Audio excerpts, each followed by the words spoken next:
Representante Presidente da Autoridade Município dele, Antônio da Conceição Clau, halo inaugura sede suku Akadiruhun. Inauguração sede suku Akadiruhun dele realiza e bidau dele halau ia sexta-feira Loronça no Lorecen Rua Fulang Agosto Tinangne. Representante Presidente da Autoridade Município dele, Antônio Muniz Clau Hateten, hanesang Autoridade Município dele sempre considera povo de preocupação, lhe facilidade atendimento público. Atuhetan sucesso, russo atenção mos companhias siranebe halo contrato no parceiro ba autoridade município dele, atu toma responsabilidade wainhira halo ona acordo. Sede sukune hari ho osan dolar americano rihun 5 resing rua. Né?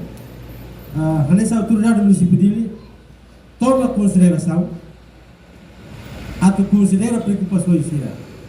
Porque íamos observações balu, nem mesmo que está precisa considera. Observação técnica rumah nem mesmo que tem considera. Mas bem dali datang, kami faham ainda internet parceiro companhia serhoto, nem mesmo que saya na parceiro ba autoridade município dele. Atu toma responsabilidade o elira. Assina contrato com a autoridade município dele, até de Miami, kata kami cumpri contrato dele, kami se finaliza per tempo de kita decidi agora. Mas bem, graças a Deus, roteiros terane outro, ou ele também é simo, mas que atraso, mas bem, também é simo, realidade de mesma coisa assim. Uma ideia, hari o orçamento por volta de 52 mil dólares, e a largura, comprimento, 12 por 10 cada sala. O sumos ba sef suku no comunidade sira, cuida de dia que ser suku ne, atu usa ba tempo na rok.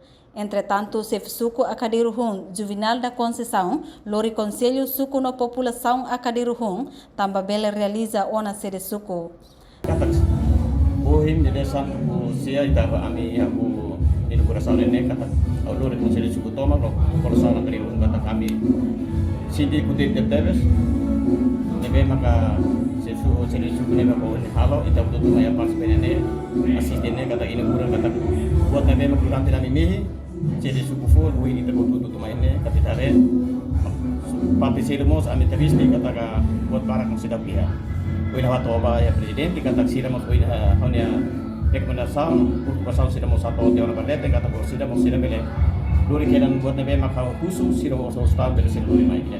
Sede suku ne iha quarto hat composto husi quarto ba sefi suku sefi aldeia Paz no idaba equipa ESS no Conselho do Suco Sira. Participa iha inauguração ne representante PNTL, diretor Direção Administração Estatal. Suco nebe iha aldeia tolo composto husi aldeia Bidek, Lubadak no aldeia Kulhun de Baixo. População iha suku Akadiruhun, hamutu rihun tolo atu swalo, husi umakain rihun rua tolo nulu resing 5. Reportagem Ana Rosária Fernanda Conceição, Televisão Timor Post.